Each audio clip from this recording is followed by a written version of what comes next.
السلام عليكم متابعين قناة كازاوية نيوز. ندخلوا مباشرة في صلب الموضوع. الأحداث ديال هذه الجريمة اللي غنذكروا الآن هي أحداث حقيقية وماشي من وحي الخيال. هذه الجريمة اللي هزات أركان مدينة مغربية. مستعدين؟ مشينا على بركة الله. السي حمد خضار وعنده في العمر ديالو 24 سنة وفي نفس الوقت كيقرا في الجامعة. ليلى 20 سنة وحتى هي تتقرا مع السي حمد في الجامعة. هما جوج أصدقاء كيمشيو بجوج لافاك، تيقراو بجوج، تيراجعوا بجوج، تيجلسوا في الكافي بجوج. تقريبا ليلى اغلب الوقت ديالها كدوزو مع السي حمد، والسي حمد اغلب الوقت ديالو كيدوزو مع ليلى. السي حمد وليلى العلاقه ديالهم بدات تتطور، والسي حمد بدا تيتعلق بليلى. واحد النهار هو يطلب يديها وقال لها ليلى واش تزوجي بيا. ليلى قبلات حيت هي حتى هي اصلا كانت كتسنى غير هاد الفرصه. ليلى وحمد تزوجوا وكل شي داز بخير وعلى خير، يكمل عليهم بالخير. في 3 شهور الاولى من الزواج ديالهم ليلى بدات تتشكى من قله المصاريف وبسبب غلاء الاسعار اللي كيشهدوا المغرب، وقله الشي والفقر كافيه باش تبرد العلاقه حتى بين الزوجين. بدات تتبرد العلاقه شويه بشويه، بدات تتبرد العلاقه.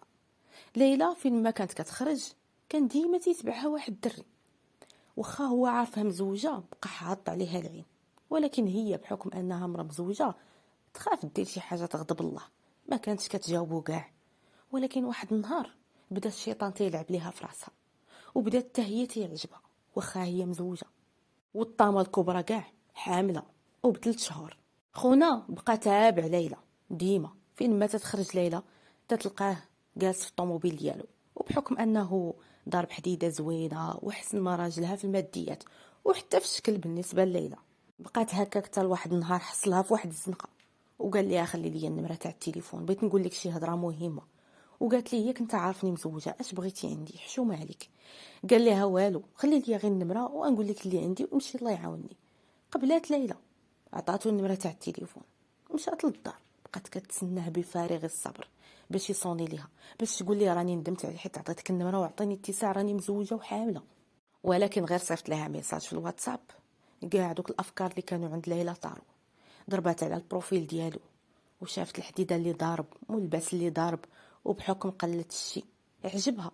طمع طاعون، ما ضربات الحساب لا لداك الراجل ولا ديك التماره اللي يضل يضرب، وديك الشمس اللي تضل تحرق ليه في راسو. كلشي داك الشي ما ضرباتش ليه حساب. هضرت مع خونا اللي سميتو نور الدين وكيسكن حداهم، ولكن هو الحاله الماديه ديالو مزيانه، كيدير شي حاجه في دبي، ما عرفتش فاش خدام ولكن العاقه دايره. ايوا ليلى ارتاحت مع هاد خونا اللي هو نور الدين وبدات تهضر معاه يوميا. مرة تجاوبو مرة ما تجاوبوش، مرة تحط التليفون بيوميا وهي غادا. ملي قربت تولد حسات براسها كدير غلط كبير، وفعلا انه كبير بزاف. كيزعزع عرش الرحمن. كيفاش انتي حامله من راجلك حلالا طيبه وكتهضري مع واحد اخر؟ هادشي راه لا يعقل، راه الشيطان وبقى حاير. واحد النهار قررت باش تصيفط ميساج لك نور الدين وتقول ليه الله يجازيك بخير، هاد النمره ضرب عليها، راني مرت الراجل وقريب غادي نولد، اعطيني اتساع، راني ما نصلحش لك وبنات الناس عطا الله، انا مرا مزوجه ماشي ديال راسي. داكشي اللي كان بلوكاتو. خرجت بالعشيه شرات نمره جديده وبدلت النمره وحاولت تقرب من راجلها وحاولت تبغيه من جديد. دازت ايام قليله تقريبا ما كاملاش الشهر وهي تولد.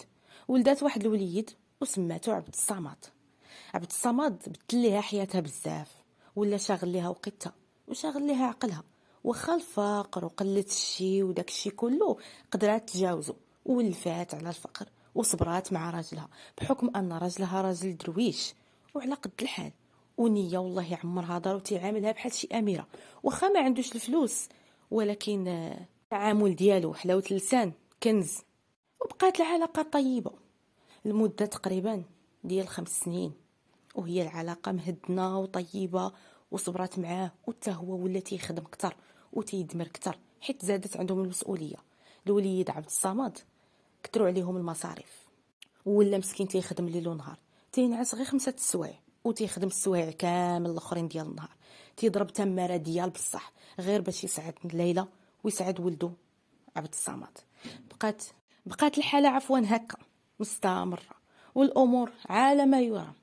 حتى لواحد النهار خرجت ليلى باش تقضى داكشي اللي خصها، حتى تلاقات مع خونا.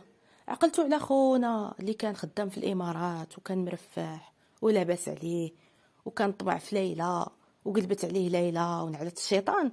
خونا رجع عاوتاني للسيكتور، وعاوتاني توحشها وبغى غير يهضر معاها. واحد النهار وهي خارجه تسخر حتى تتلاقى معاه. الحديده اللي ولات ديال دابا احسن من ديال شحال هادي. الحاله الماديه زادت تحسنات، العاقه ولات باينه ليه من عينيه.